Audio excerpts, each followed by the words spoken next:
Представьте, что в какой-то момент жизни вы осознаете, что ваши действия стали причиной смерти сотен человек. И в этот же самый момент вы понимаете, как спасти сотни тысяч. Но вы даже не представляете, насколько сложно будет убедить в этом мир.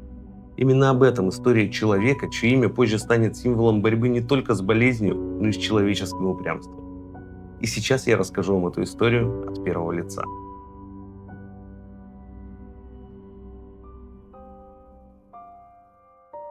Когда я узнал о смерти моего друга, я еще не понимал, что разрозненные наблюдения, сомнения и мучительные вопросы, которые уже давно не давали мне покоя, наконец сложатся в один страшный и ясный ответ. Я был в отъезде и не видел ни его последних дней, ни того рокового мгновения. Он был профессором судебной медицины.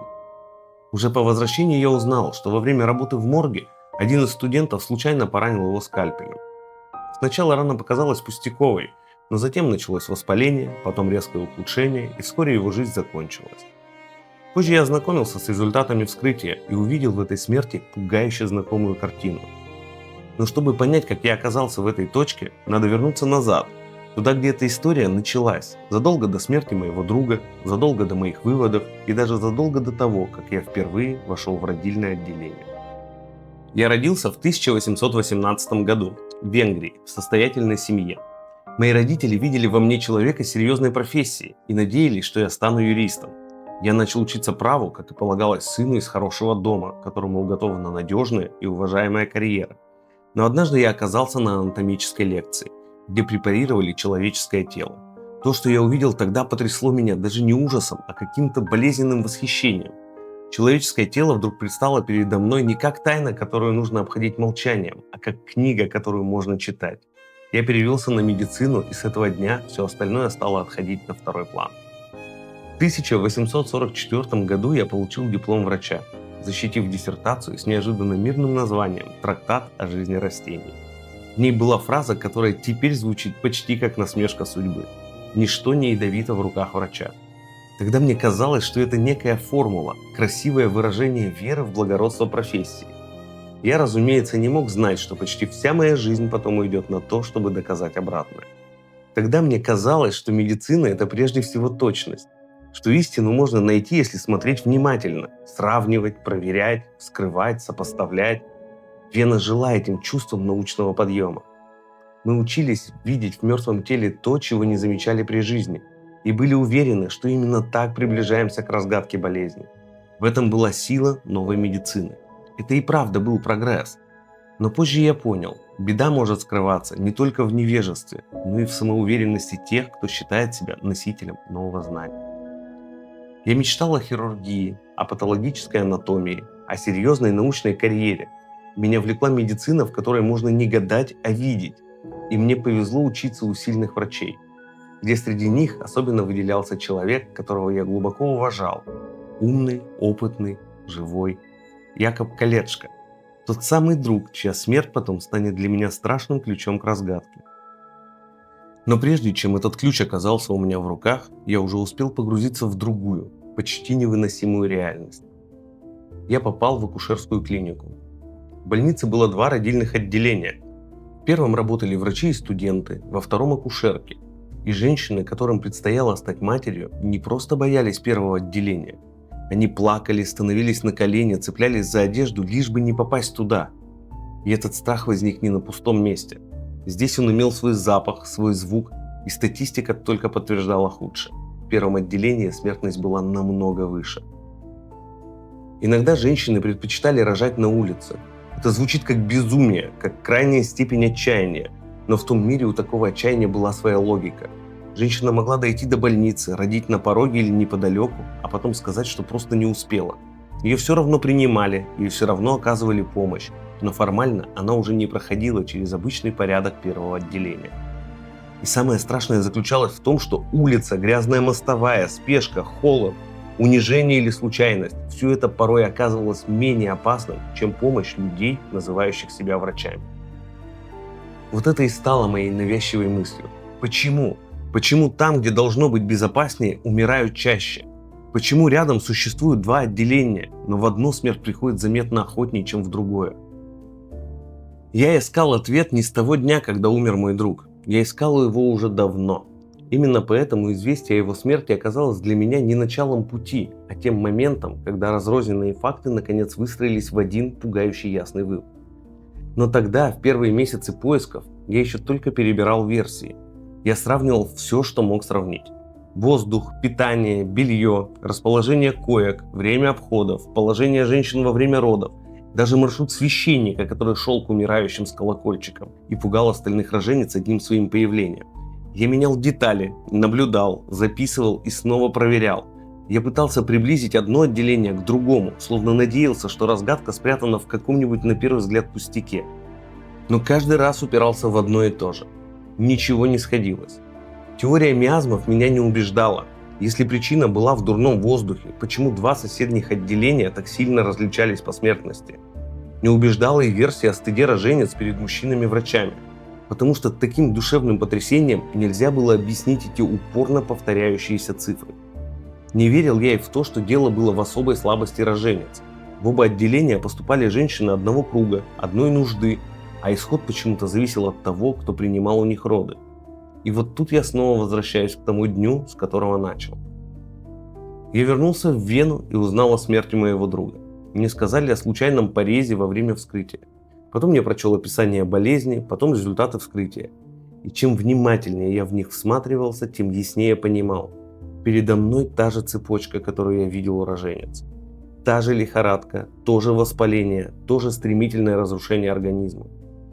И если взрослый здоровый мужчина умирает после случайного пореза, полученного при работе с мертвым телом, точно так же, как умирают женщины после родов, значит причина в нас. Не в дурном воздухе, не в стыде, не в роке. В нас, в наших руках, в том, что мы уносим из секционного зала к живым людям. Мы каждое утро бывали в морге, мы прикасались к мертвым тканям, потом шли в палаты и осматривали роженец. Мы, конечно, мыли руки, чтобы убрать видимую грязь и смыть кровь, но на руках оставался запах, то, что мы еще не видели. Мир тогда еще не знал ни о микробах, ни о бактериях. Я думал о трупных частицах, о разлагающемся веществе, которое остается на коже и переносится дальше. Моя картина мира еще не была точной с точки зрения будущей науки, но в главном она уже попала в цель. Оставалось понять, как это остановить. Я искал вещество, которое могло бы очищать руки по-настоящему, а не для вида. Мне было нужно не то, что просто смывает грязь, а то, что действительно уничтожает этот невидимый след. Я остановился на растворе хлорной извести, потому что именно он лучше других устранял трупный запах. А значит, как мне тогда казалось, должен был и лучше других убирать саму опасность. Я ввел обязательную обработку рук. Не легкое ополаскивание, не формальный жест. Тщательное мытье с хлорной известью перед каждым осмотром, перед каждым прикосновением к роженице. И цифры ответили почти сразу. Смертность в моем отделении упала в 15 раз. В марте 1848 года в отделении не умерла ни одна женщина. В августе того же года снова ни одной смерти. Эти цифры были для меня громче любого спора. Впервые я увидел не просто догадку, а доказательство, выложенное перед всеми с беспощадной ясностью. Женщины умирали не потому, что были обречены, не потому, что природа решила их наказать, и не потому, что кто-то оказался недостаточно крепок духом. Они умирали, потому что именно мы приносили им смерть на своих руках. Казалось бы, после этого все должно было измениться. Казалось бы, врачи должны были ухватиться за это открытие так, как хватаются за спасение. Но здесь я понял, как трудно человеку расстаться с заблуждением, когда он искренне верит в свою непогрешимость. Потому что согласиться со мной значило признать не просто новую идею, это значило признать, что врачи, люди образованные, почтенные, уважаемые, сами годами приносили в палаты смерть. Не намеренно, но приносили. А такую правду почти никто не прощает. Мне возражали, меня высмеивали, меня обвиняли в грубости, в упрямстве, в неумении вести научный спор. И, наверное, во многом они были правы.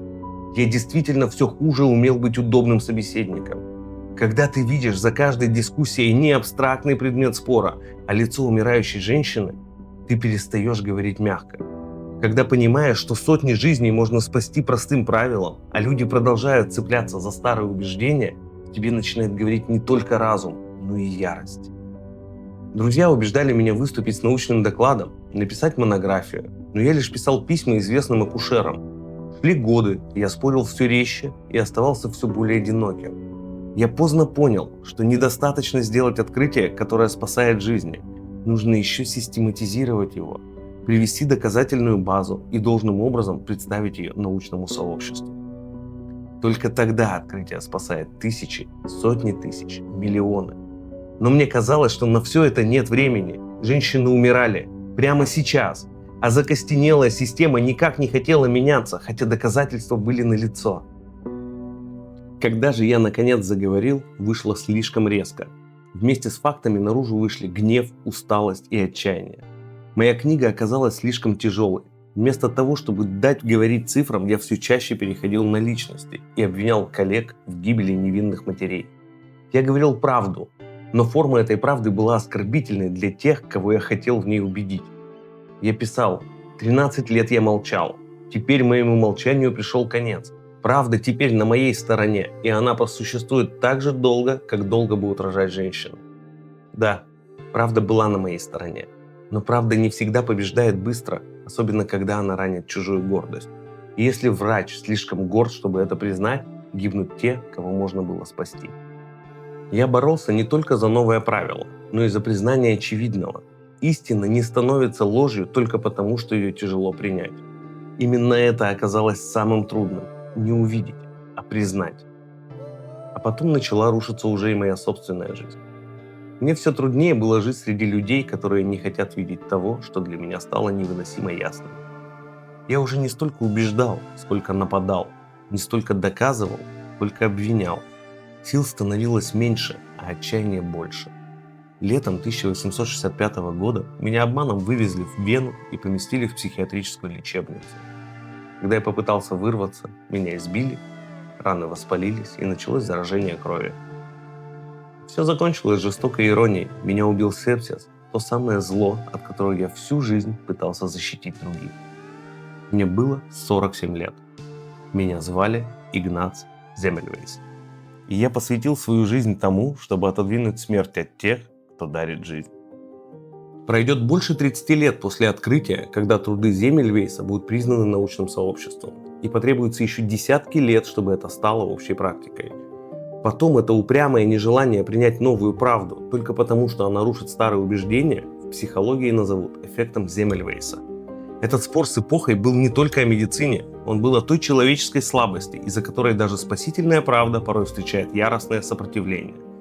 Это канал о людях и открытиях, которые повлияли на все человечество.